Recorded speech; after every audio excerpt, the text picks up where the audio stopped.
অবস্থানে রয়েছে। না না, আমি তো প্রথম থেকেই বলে দিলাম, ওই টোপোগ্রাফির গল্পটাতে তো পরিষ্কার যে উপর থেকে দেখতে যে চিত্র পাওয়া যাবে একটা দুর্ভাগ্যজনক বাংলা। আমি সে প্রসঙ্গে যাচ্ছি না বিশ্বদা, আমি বিশেষত যে প্রসঙ্গে যাচ্ছি, এখানে এই মঞ্চটা দুঃসাহস দেখাবার মঞ্চ না, লজ্জা পাওয়ারও মঞ্চ না। সুতরাং কথায় কথায় কোনো কোনো কোনো কোয়ালিফিকেশন বা কোনো নির্দিষ্ট কৃতিত্বেরও মঞ্চ নয়। আমি যেটা বলতে চাইছি, 31টা স্পেসিফিক প্রকল্প আছে সারা ভারতবর্ষ জুড়ে, যেখানে বলা হয় ডেভেলপমেন্টাল কাউন্সিল প্রজেক্টস, এবং 31টা কোথাও হয়তো দুটো, কোনো রাজ্যে দুটো বা তিনটে ডিস্ট্রিক্ট, যেগুলো ডিস্ট্রেস ডিস্ট্রিক্ট।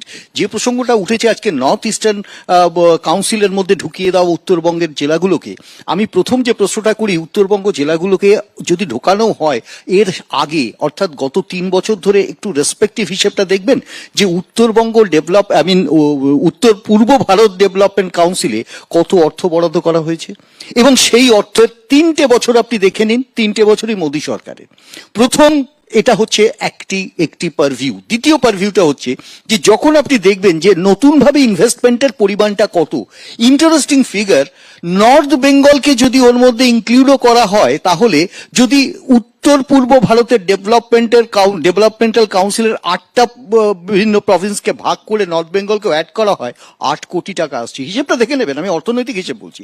8 কোটি টাকা আসছে যে প্রকল্পের মধ্যে এটা প্রজেক্টেড। সুকান্ত বাবু কি একবারও বলেছেন এই ডেভেলপমেন্টাল কাউন্সিলের মধ্যে যদি এটা অ্যাড হয় তাহলে প্রজেক্টের এই মাত্রাতে এই ইনভেস্টমেন্ট হবে?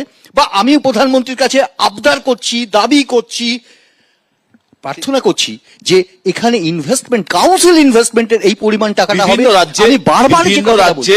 আমি বারবার একটা কথা বলে শেষ করছি বিশ্বদা, আমি কেন বলছি এই প্রসঙ্গ জানেন? বহুভাবে আমরা কচকচানি, কে সিপিএম, কে তৃণমূল, কে কংগ্রেস, কে বিজেপি, প্রশ্নটা এখানে যে কারণে আজকে এটাকে সামনে রাখা হলো বা আমরা আলোচনা করছি, তার মধ্যে সত্যি কি ডেভেলপমেন্টাল উদ্দেশ্য আছে নাকি ভোট ব্যাংক আছে? একদম।